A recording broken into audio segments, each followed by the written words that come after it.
in that maybe you couldn't fully get a gauge on what you were working with until you saw him, live in a game against somebody else? Yeah, I guess so. But again, I'm not looking to scapegoat our players.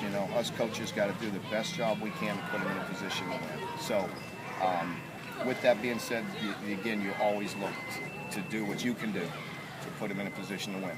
And if that means tweaking some things, changing things up, moving personnel, then you do the best you can.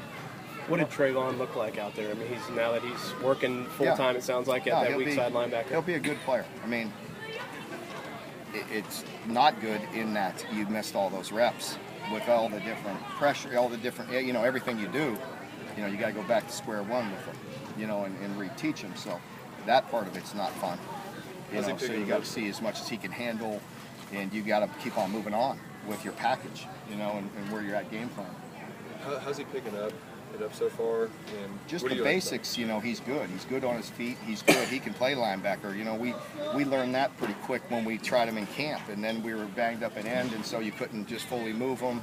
You wanted to see what your other linebackers were going to do, and then after the game, again, we just made the decision to move on and play him at linebacker, and so we got to go through the growing pains with that a little bit right now as well. What's the biggest challenge for a guy playing those two different positions? Just all the different things that you do and how fast the game moves. Every team we play is a little bit different, and all the different motions, then you put in all the pressures, and just things change quick, and that's where you guys saw it. That's where we're slow. That's where our reaction wasn't where it needed to be when things change in games, and we can't rep every single thing, hundreds of times. You get the same looks to all the different calls. It's impossible. You have to have a system built in, and they have to understand those things change very quickly. So that's the biggest challenge with that. How much did it hurt you when Corey went out in that first game? And where are you with him right now? It did. We put Blake in a bad situation, so I'll take that. That's on us. We put Blake in a bad situation. He had to do a lot of things that he wasn't prepared to do. Is that the reason for the nickelback position you guys added? Yeah, that's the nickel. But we need to have a Sam, and that's where again. I don't want to keep on making excuses. That's where we just didn't have another Sam ready to go. Are you getting a guy ready this week that other than Blake? Yeah, we do. We have to. Is that Josh? We have to. Yes, we have to play as many. Get those guys ready as best they can.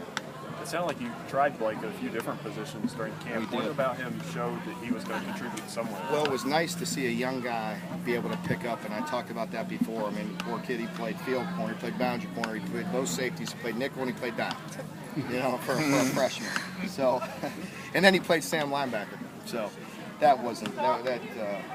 We need to keep on moving on with our package and with the guys. Get them better. Get everybody we got better. How is Henry?